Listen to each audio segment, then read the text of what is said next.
আচ্ছা, একবার কল্পনা করুন তো, বয়স ১০০ ছুঁয়েছে, কিন্তু হাসপাতালের কোনো সাদা জীবাণুমুক্ত বিছানায় শুয়ে মেশিনের সাহায্যে শ্বাস নিতে হচ্ছে না। হ্যাঁ, বরং সকালের মিষ্টি রোদে নিজের বাগানে নিড়ানি দেওয়া হচ্ছে। ঠিক, দুপুরে হয়তো পাড়ার চায়ের দোকানে বসে পুরনো বন্ধুদের সাথে জমজমাট আড্ডা চলছে, আর স্মৃতিশক্তি মানে মেমোরি একদম প্রখর। একদম। আধুনিক পৃথিবীতে, বিশেষ করে আমাদের এই কংক্রিটের শহরগুলোতে, এটা শুনলে তো রীতিমতো একটা আষাঢ়ে গল্প বা রূপকথা বলে মনে হয়। হ্যাঁ, মনে হওয়াটাই তো স্বাভাবিক। কিন্তু আমরা যদি বিশ্বের মানচিত্রের একটা নির্দিষ্ট বিন্দুর দিকে তাকাই, মানে জাপানের দক্ষিণের একটি দ্বীপ ওকিনাওয়ায়, সেখানে এটাই কিন্তু দৈনন্দিন বাস্তবতা। ঠিক, আধুনিক চিকিৎসা বিজ্ঞানের যে চেনা ছকগুলো আমরা জানি, সেগুলো সেখানে যেন কাজই করে না। আর এখানেই আজকের এই ডিপ ডাইভের সবচেয়ে আকর্ষণীয় দিকটা লুকিয়ে আছে। একদম। আজকে আমরা মূলত গবেষক সুজয় চৌধুরীর একটা দারুণ বিশ্লেষণ আর দি ওকিনাওয়া ব্লুপ্রিন্ট নামের একটা সোর্স নিয়ে আলোচনা করব। তো আমাদের আজকের এই আলোচনার মিশনটা আসলে কি? মিশনটা খুব পরিষ্কার। এই পুরো ব্যাপারটা শুধু যে দীর্ঘজীবী হওয়ার কোনো জাদুকরী ওষুধ বা শর্টকাট নিয়ে, তা কিন্তু নয়। জাদুকরি কিছু নয় তাহলে। না, একদমই না।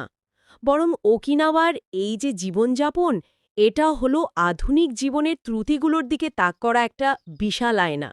মানে মানুষ যত আধুনিক হচ্ছে, প্রযুক্তিগত দিক থেকে যত উন্নত হচ্ছে, শারীরিকভাবে আমরা ঠিক ততটাই দ্রুত ভেঙে পড়ছি। এই বৈপরীত্যটাই আমার কাছে সবচেয়ে বড় ধাঁধা মনে হয়। মানে আমরা দাবি করি যে আমরা চিকিৎসা বিজ্ঞানের চূড়ান্ত শিখরে বসে আছি, তাই না? হ্যাঁ, আমরা তো সেটাই বিশ্বাস করি। অথচ আমাদের চারদিকে তাকালে আমরা কি দেখি?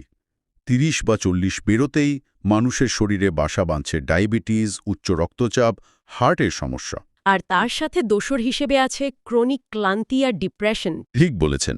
মনে হয় যেন পুরো একটা প্রজন্ম মানে কাঠামোগতভাবে ধসে পড়ছে। অথচ ওকিনাওয়ার মানুষদের বলা হয় ইমর্টালস বা অমর। হ্যাঁ, ল্যান্ড অফ ইমর্টালস। তারা যে ৯০ বা ১০০ বছর বয়সেও শুধু বেঁচে থাকছেন তা কিন্তু নয়। তারা সামাজিকভাবে ভীষণ সক্রিয়। তারা নিজেদের কাজ নিজেরা করছেন। এই যে আকাশ-পাতাল একটা তফাৎ, এর পেছনের বিজ্ঞানটা আসলে কি? উম, বিজ্ঞানটা বুঝতে হলে আমাদের প্রথমে শরীর সম্পর্কে আধুনিক সমাজের যে দৃষ্টিভঙ্গি, সেটা একটু বদলাতে হবে। আচ্ছা, কিভাবে? মানে আমরা তো ধরে নিই যে শরীর হলো এমন একটা জিনিস যাকে ওষুধ দিয়ে যে কোনো মূল্যে টিকিয়ে রাখতে হবে। হুম, কিন্তু সোর্সগুলো খুব স্পষ্ট করে বলছে ওকিনাওয়ার মানুষের দর্শনটা একদমই ভিন্ন। তাদের দর্শনটা তাহলে ঠিক কী রকম? তাদের কাছে মূল বিষয় হল শরীরকে ব্যালেন্সড বা ভারসাম্যপূর্ণ রাখা।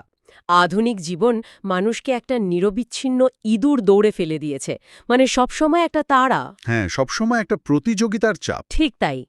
এর ফলে আমাদের স্নায়ুতন্ত্র বা নার্ভাস সিস্টেম সারাক্ষণ একটা ফাইট অর ফ্লাইট বা চরম সতর্কমূলক অবস্থায় আটকে থাকছে। ব্যাপারটা যেন একটা আধুনিক স্পোর্টস কারকে সারাক্ষণ হাইওয়েতে সর্বোচ্চ গতিতে চালিয়ে যাওয়ার মতো, তাই না?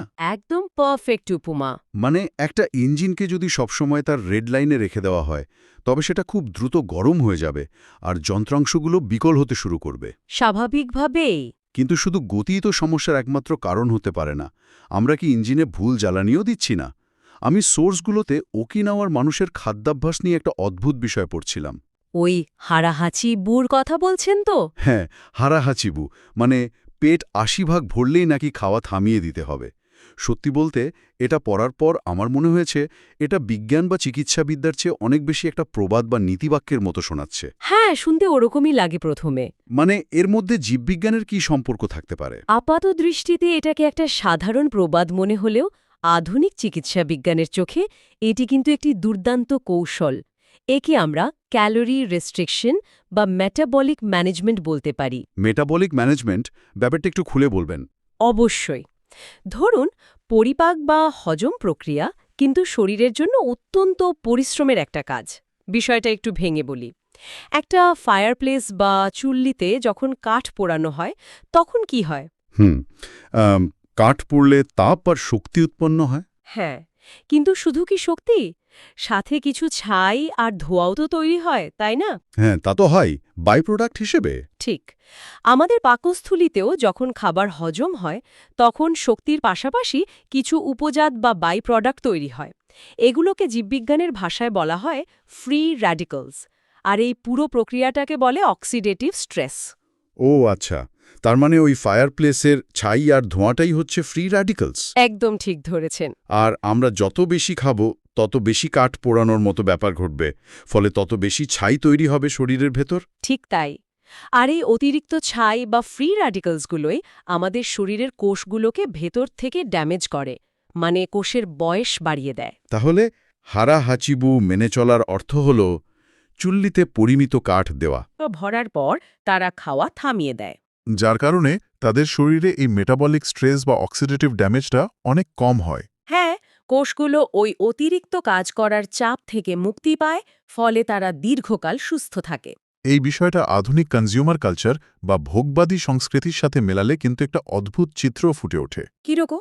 মানে আমাদের চারপাশে তাকালে দেখি চারদিকে শুধু আরও খাও আরও কেনর একটা উৎসব চলছে। রেস্তোরাঁগুলোতে আনলিমিটেড বুফে, সুপারমার্কেটে তাকি উপচে পড়া খাবার। হ্যাঁ, আমরা তো সবসময় ফুলনেস বা পূর্ণতা খুঁজি। ঠিক, আমরা এমন একটা পরিবেশে বাস করছি যা আমাদের সারাক্ষণ বোঝায় যে শতভাগ পূর্ণতাই হলো আনন্দ, কিন্তু এই ৮০ ভাগ পূর্ণতার কনসেপ্টটা আমাকে একটা স্যুটকেসের কথা মনে করিয়ে দিচ্ছে। স্যুটকেস? আচ্ছা, বলুন তো কিভাবে? ধরুন, কোথাও বেড়াতে যাবার সময় একটা ছোট স্যুটকেসে যখন আমরা জোর করি ঠেসে ঠেসে প্রয়োজনের চেয়ে অনেক বেশি জিনিস ঢোকাই, তখন কি হয়? চেনটা লাগাতে রীতিমতো যুদ্ধ করতে হয়। হ্যাঁ, স্যুটকেসে চেনের ওপর সাংঘাতিক চাপ পড়ে। চেনটা হয়তো সাথে সাথে ছেড়ে না, কিন্তু ওই অতিরিক্ত চাপের কারণে চেনের সুতোগুলোতে মাইক্রোটিয়ার বা সূক্ষ্ম ফাটল ধরতে শুরু করে। বাহ, দারুণ উপমা। ভেতরে চাপে স্যুটকেসের আকারটাই বিকৃত হয়ে যায়। আমরা কি প্রতিদিন অতিরিক্ত খাবার খেয়ে আমাদের পাকস্থলী এবং পরিপাকতন্ত্রের ওপর ঠিক একই রকম একটা যান্ত্রিক আর রাসায়নিক চাপ সৃষ্টি করছি না? একদম ১০০% সত্যি কথা। স্যুটকেসের এই চেনের টান বা মাইক্রোস্ট্রেসের উপমাটা আমাদের ভেতরের শারীরিক অবস্থার খুব কাছাকাছি। মানে শরীরও তো একইভাবে রিয়্যাক্ট করে, তাই না? হ্যাঁ, পাকস্থলী যখন তার ধারণ ক্ষমতার একদম শেষ প্রান্ত পর্যন্ত ভরে যায়, তখন শুধু যে পরিপাক অঙ্গগুলোর ওপর যান্ত্রিক চাপ পড়ে তা নয়, এটা সরাসরি আমাদের মস্তিষ্কে একটা বিপদ সংকেত বা ডিস্ট্রেস সিগন্যাল পাঠায়। ডিস্ট্রেস সিগন্যাল কেন?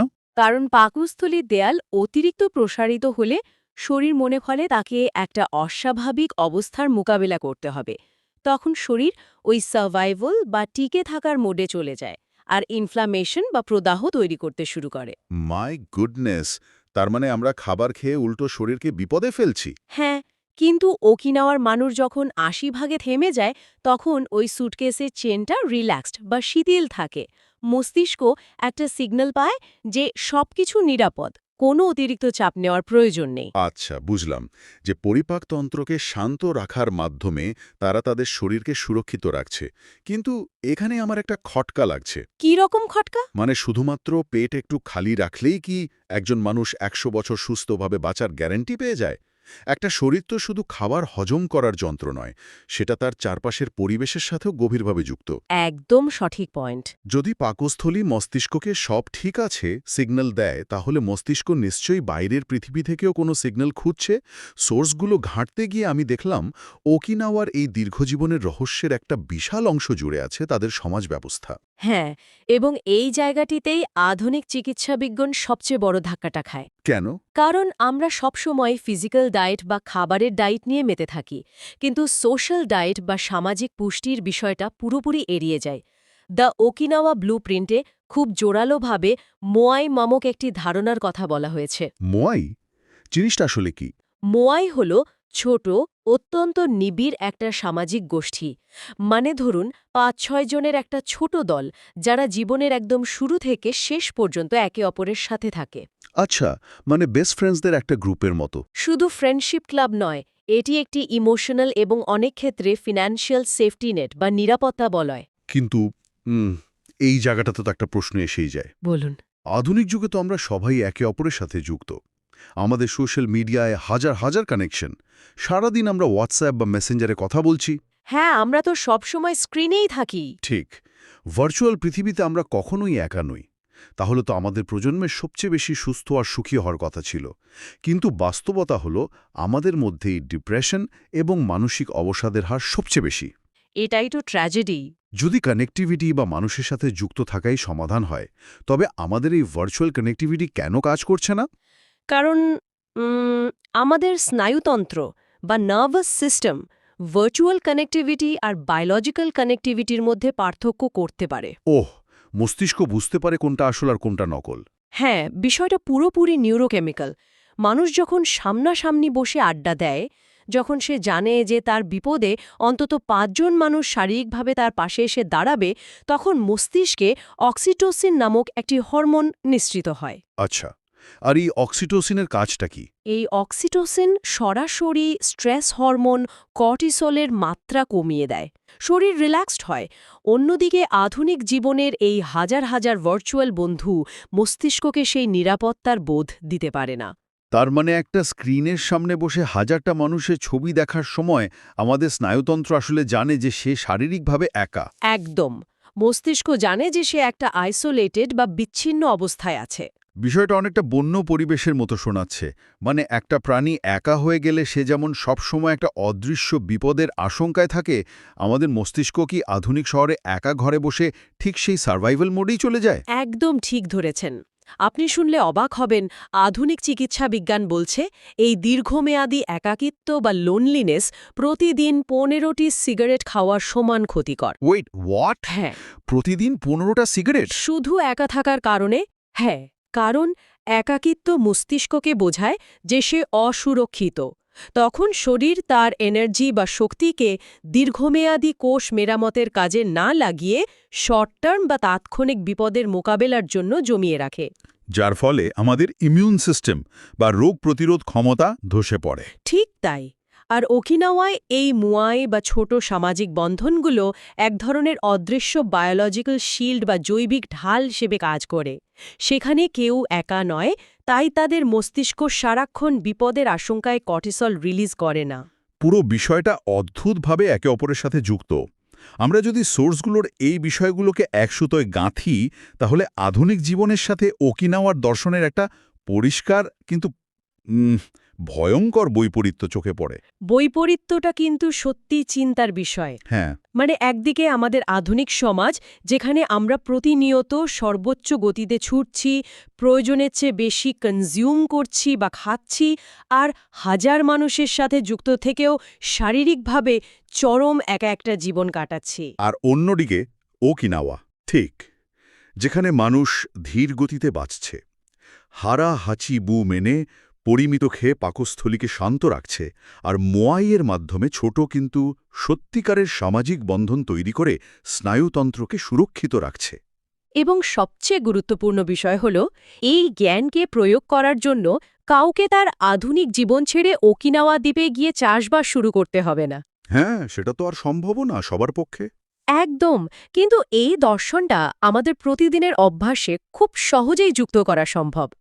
যেমন ধরুন, ডাইনিং টেবিলে বসে প্লেটের 20% খাবার না নেওয়া বা পেট পুরোপুরি ভরার আগেই উঠে পড়া। এটা একটা ছোট্ট কিন্তু শক্তিশালী বায়োলজিক্যাল ইন্টারভেনশন। হ্যাঁ, জাস্ট একটু সচেতন হওয়া। ঠিক।